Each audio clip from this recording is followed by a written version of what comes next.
Before I begin this story, hit like and subscribe, because what you're about to hear is a lesson every parent and every child needs to understand. And trust me, you'll want to stay until the end, because the truth I revealed didn't just shock my son, it destroyed the image he had built his entire marriage on. I never imagined that after raising my son alone, sacrificing my youth, my money, and even my dreams, he would one day stand in front of me and tell me to kneel.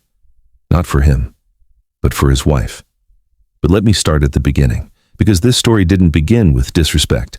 It began with love, the kind of love only a mother understands. My name is Richard. I'm 65 years old. My wife died when my son Ethan was only 2. From that moment, it was just him and me against the world. I worked double shifts, slept 4 hours a night, missed birthdays, lost friends. Also, he could have a better life than I did. And he did. He became the first in the family to go to college, the first to get a high-paying job, the first to travel, to live comfortably, to have choices I never had. I was proud. Then he met her, Samantha. From the beginning, something wasn't right. She was polite but cold, smiled but never sincerely, talked sweetly to Ethan but rolled her eyes at me the moment he turned away. Still, I kept quiet, because Ethan loved her. And parents, we swallow a lot in the name of our children's happiness. The real problem started the day Samantha moved into Ethan's house, a house I had paid half of the down payment for. The respect slowly faded. She began setting rules, little ones at first. Richard, please don't touch the thermostat. Richard, take your shoes off before entering. Richard, don't use this bathroom. That one is for guests. I didn't say a word. Then one day, she snapped. I accidentally spilled a glass of juice on the kitchen counter. A small mistake, nothing serious. But Samantha acted like I had set the house on fire. She screamed. She insulted me. She told me I was old and clumsy and living here for free.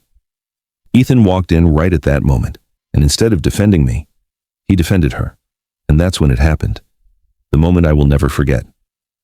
Ethan looked at me with disappointment in his eyes and said, "Dad, apologize to her, right now, on your knees." At first, I thought I misheard. I actually looked behind me to see if he was talking to someone else. But no, he was talking to me, his father, the man who had given up everything for him. My heart felt like someone squeezed it with an iron fist. Samantha smiled, a slow, satisfied smile, and crossed her arms as if she were watching a show. I should have walked out. I should have shouted. I should have defended myself. But in that moment, I felt something break inside me. Not because of the request, but because of who it came from. Still, I didn't kneel. Instead, I took a deep breath and revealed a truth they were never ready for.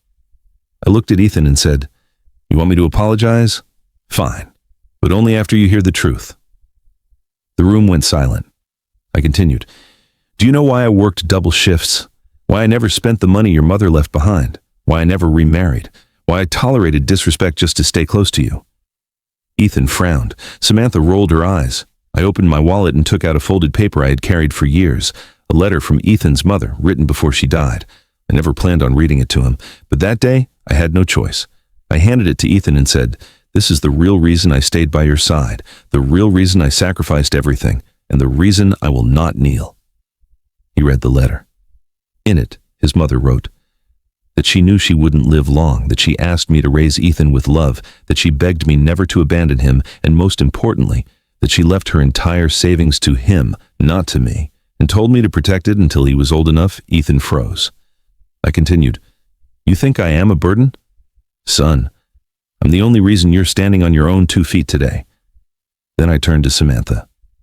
"And you treat me like I'm nothing, but everything you have, the house, the life, the comfort, came from the sacrifices of the man you humiliated today." Her face turned pale. Ethan looked devastated. He whispered, "Dad, I didn't know."